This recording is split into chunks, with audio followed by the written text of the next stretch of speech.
Hello friends, നമസ്കാരം. നമ്മുടെ Kerala T V സീരിയലിലേക്ക് എല്ലാവർക്കും സ്വാഗതം. നമ്മുടെ നന്ദയെ കാണാതെ പോയിരിക്കുക. നന്ദയെ കാണാതെ പോയി കഴിഞ്ഞപ്പോഴേക്കും നാശം എതിലെങ്കിലും ഒന്ന് പോയാൽ മതിയായിരുന്നെന്നും പറഞ്ഞുകൊണ്ടാണ് അരുന്ധതിയും മോഹിനിയും കൂടെ അവിടെ ഇങ്ങനെ ഓരോന്ന് പറയുന്നത്. ഈ സമയത്താണ് പവിത്ര കിട്ടിയ അവസരം മുതലെടുത്ത് ചെന്ന് പിങ്കിയോട് ആവശ്യമില്ലാത്ത കാര്യങ്ങളൊക്കെ പറഞ്ഞു പിടിപ്പിക്കുന്നത്. പിങ്കിയുടെ മനസ്സ് മുഴുവനും ആ ഒരു പ്രണയം നിറയ്ക്കുക എന്നുള്ളതാണ് ഈ പവിത്രയുടെ ലക്ഷ്യം. അത് പുള്ളിക്കാരി നല്ല ആസ്വദിച്ചങ്ങ് ചെയ്യുന്നുമുണ്ട്. ഇനിയിപ്പോൾ ഒരു വൃത്തികെട്ട രീതിയിലേക്കുള്ള കഥയുടെ കാര്യങ്ങളൊക്കെയാണ് പോയിക്കൊണ്ടിരിക്കുന്നത്. അനിയൻ്റെ ഭാര്യ ചേട്ടനില്ലാതെ ജീവിക്കില്ല എന്നുള്ളൊരു രീതിയിലേക്ക്, അതിന് വീട്ടിൽ കുട പിടിക്കാനായിട്ട് പവിത്രയുണ്ട്, അതുപോലെ നമ്മുടെ മോഹിനിയുണ്ട്, അതുപോലെ തന്നെ അരുന്ധതിയുണ്ട്. അവരെല്ലാവരും ആ ഒരു ചിന്താഗതിയോടുകൂടി ഇരിക്കുമ്പോൾ അമ്മയാണെങ്കിലും അമ്മയുടെ അഹങ്കാരവും തോന്നിവാസവും അവസാനിപ്പിക്കാനായിട്ട് പ്രിയ മാത്രമേ അരുന്ധതിയുടെ മുന്നിൽ നിന്ന് സംസാരിക്കുന്നുള്ളൂ. എന്തൊക്കെയോ നിഗൂഢമായ കാര്യങ്ങൾ പ്രിയയുടെ ജീവിതത്തിൽ സംഭവിച്ചിട്ടുണ്ട്. അത് പ്രിയ പറയുന്ന വാക്കുകളിലൂടെ വ്യക്തവുമാണ്. അങ്ങനെ എൻ്റെ ജീവിതം തന്നെ ഉദാഹരണമായിട്ട് എടുത്താൽ പോരെ, അമ്മ ആരാണെന്ന് അറിയാൻ. അമ്മയ്ക്ക് ഇഷ്ടമല്ലാത്തവർ ആരായാലും നശിപ്പിക്കും, അങ്ങനെ ഒരാളാണ് അമ്മ എന്നുള്ള രീതിയിൽ അരുന്ധതിയെക്കുറിച്ചൊക്കെ പ്രിയ വളരെ വ്യക്തമായിട്ടാണല്ലോ പറയുന്നത്. അങ്ങനെ അമ്മയുടെ സ്വഭാവം കൊണ്ട് നന്ദയ്ക്ക് എന്തെങ്കിലും സംഭവിച്ചിട്ടുണ്ടെങ്കിൽ, നന്ദയുടെ ഈ ഒരു തിരോധാനത്തിന് പിന്നിൽ അമ്മയ്ക്ക് എന്തെങ്കിലും പങ്കുണ്ടെങ്കിൽ, അമ്മയെ ഞാൻ വെറുതെ വിടത്തില്ല. അമ്മ ലാളിച്ച് ഓമനിച്ച് വളർത്തിയ ഗൗതത്തിനെ കൊണ്ട് അമ്മയുടെ കയ്യിൽ ഞാൻ വിലങ്ങ് വെപ്പിച്ചിരിക്കും. അമ്മയെ ഇവിടെ നിന്ന് വിലങ്ങ് വെച്ച് കൊണ്ടുപോകുന്നത് ഞാൻ കാണും, ഞാൻ കാണിച്ചു തരുമെന്ന് പറഞ്ഞു. നന്ദയ്ക്ക് എന്തെങ്കിലും ആപത്ത് സംഭവിച്ചിട്ടുണ്ടെങ്കിൽ, അല്ലെങ്കിൽ നന്ദയ്ക്ക് എന്തെങ്കിലും ആപത്ത് സംഭവിക്കാൻ അമ്മയായിട്ട് കാരണമായിട്ടുണ്ടെങ്കിൽ അമ്മയെ ഞാൻ വെറുതെ വിടില്ല എന്നും പറഞ്ഞുകൊണ്ട് നന്ദയെ രക്ഷിക്കുന്ന ആ ഒരു ഇതിലേക്ക് ഇങ്ങനെ സംസാരിക്കുകയാണ് നമ്മുടെ പ്രിയ. അപ്പോൾ പ്രിയ ഇങ്ങനെ പറയുന്നത് കേട്ട് കഴിഞ്ഞപ്പോഴേക്കും ഇവർ മോഹിനിയെയും വെറുതെ വിടില്ലെന്നും പറഞ്ഞു. അങ്ങനെ രണ്ടുപേരും ആകെ പേടിച്ച് പറിച്ചിങ്ങനെ നിൽക്കുക. പണി പാലും വെള്ളത്തിൽ കിട്ടിയെന്നാണ് തോന്നുന്നത് എന്നുള്ളൊരു രീതിയിൽ. ഇത്രയും പറഞ്ഞിട്ട് നമ്മുടെ പ്രിയ അങ്ങോട്ട് പോയി.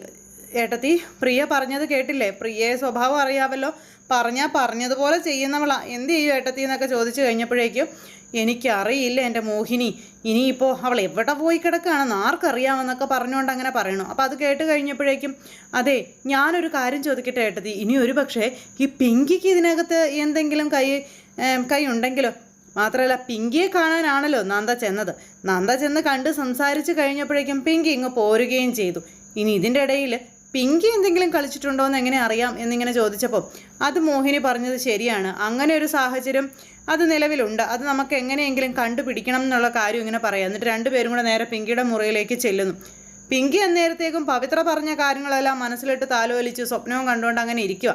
ആ സമയത്താണ് കയറി ചെല്ലുന്നത് നമ്മുടെ വല്യമ്മമാർ രണ്ടുപേരും കൂടി. അവർ രണ്ടുപേരും കൂടെ കയറി ചെന്നപ്പോൾ മോളെ പിങ്കി എന്ന് പറഞ്ഞ് വിളിച്ചു. പിങ്കി ഒരു കൂസലില്ലാതെ എഴുന്നേറ്റൊക്കെ നിൽക്കുന്നു. പിങ്കിക്കൊന്നും സംഭവിച്ചിട്ടില്ല. അങ്ങനെ ആ ഒരു ഇതിൽ, അപ്പോൾ എന്താ വല്യമ്മ, എന്താ വന്നതെന്ന് ചോദിച്ചപ്പോൾ, അത് പിന്നെ എനിക്കൊരു കാര്യം ചോദിക്കാനുണ്ട്, ഞാൻ ചോദിച്ചാൽ മോൾ എന്നോട് സത്യമേ പറയാവുള്ളൂ എന്ന് പറഞ്ഞു.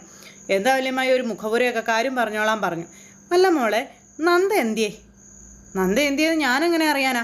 നന്ദ എൻ്റെ വീട്ടിൽ വന്ന് സംസാരിച്ച കാര്യങ്ങളൊക്കെ ഞാൻ പറഞ്ഞതല്ലേ എന്ന് ചോദിച്ചപ്പം, അതൊക്കെ നീ പറഞ്ഞു, പക്ഷെ മോളെ, നന്ദയുടെ ഈ തിരോധാനത്തിന് പിന്നിൽ മോൾക്ക് എന്തെങ്കിലും പങ്കുണ്ടോ?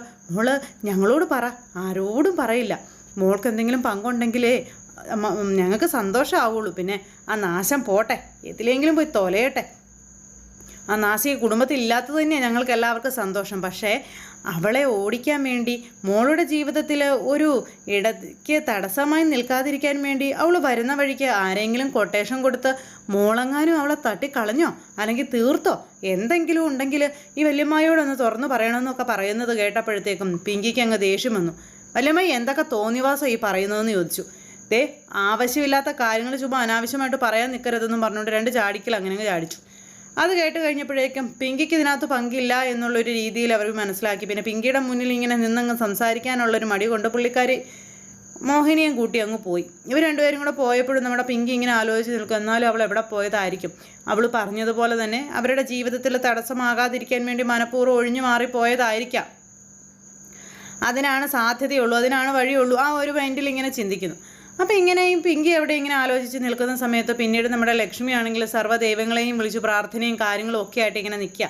അപ്പോൾ അങ്ങനെ ആ ഒരു സംഭവമായിട്ട് നമ്മുടെ ലക്ഷ്മി ഇങ്ങനെ മുന്നോട്ട് പോകുന്നു. പിന്നെയും അരുന്ധതിക്ക് പ്രിയ പറഞ്ഞ കാര്യങ്ങൾ ഓർത്തിട്ട് ഉള്ളിൽ ഭയങ്കര ഒരു അങ്കലാപ്പ്, ടെൻഷൻ, വെപ്രാളം.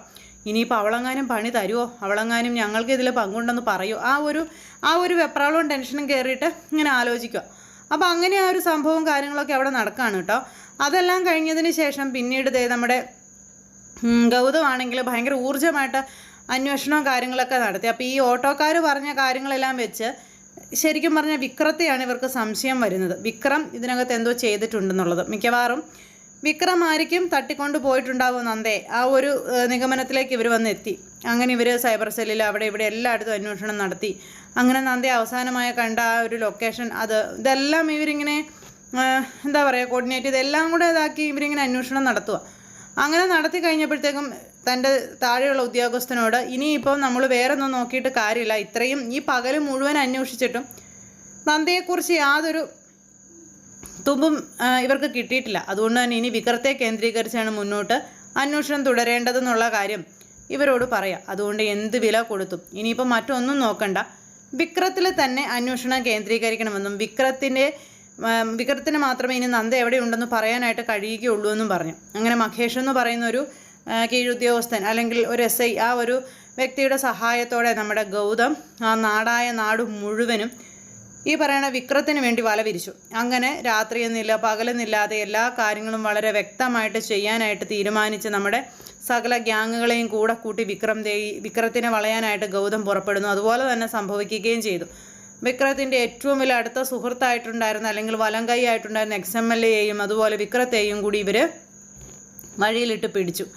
അങ്ങനെ വഴിയിലിട്ട് 4 സൈഡിൽ നിന്നും പോലീസ് വണ്ടി വന്ന് വളഞ്ഞ് വിക്രത്തെ പൂട്ടിയെന്ന് തന്നെ പറയാം. വിക്രത്തെ പിടികൂടിയതിന് ശേഷം വിക്രത്തിൻ്റെ വണ്ടി ശരിക്കും പറഞ്ഞാൽ അനങ്ങത്തില്ലാത്ത രീതിയിലാക്കി. അത് കഴിഞ്ഞിട്ട് വണ്ടിയിൽ നിന്ന് ഇറങ്ങി ചെന്ന് വിക്രത്തെയും വണ്ടിയിൽ നിന്ന് വലിച്ചു ചാടിക്കാനൊക്കെയുള്ള പരിപാടികളൊക്കെ നമ്മുടെ ഗൗതം നോക്കുക. അപ്പോൾ വണ്ടി തുറക്കാൻ പറഞ്ഞു. ഇവർ വണ്ടി തുറന്നു കഴിഞ്ഞപ്പോഴത്തേക്കും നിങ്ങൾ എവിടെ പോയത് എന്താണെന്നൊക്കെ കാര്യങ്ങളൊക്കെ ചോദിക്കുമല്ലോ. അപ്പോഴേക്കും ഈ XMLA ആയ വ്യക്തി വളരെ ഇതായിട്ട് ഇങ്ങനെ സംസാരിക്കുന്നു. അതുപോലെ തന്നെ ഗൗതത്തിനോടുള്ള പക മനസ്സിൽ വെച്ചുകൊണ്ട് പുച്ഛവും പരിഹാസവുമായിട്ട് വിക്രം സംസാരിക്കുന്നു. അപ്പോഴേക്കും നന്ദയുടെ കാര്യങ്ങളൊക്കെ ചോദിക്കുന്നു. നന്ദയുടെ കാര്യമൊക്കെ എന്തിനാ എന്നോട് ചോദിക്കുന്നത്, എൻ്റെ ആരാ അവൾ, അല്ലെങ്കിൽ ഞാൻ അവളെ കണ്ടില്ല, ആ ഒരു മൈൻഡിലൊക്കെ ഇങ്ങനെ നിന്ന് സംസാരിച്ചുകൊണ്ടിരിക്കുക.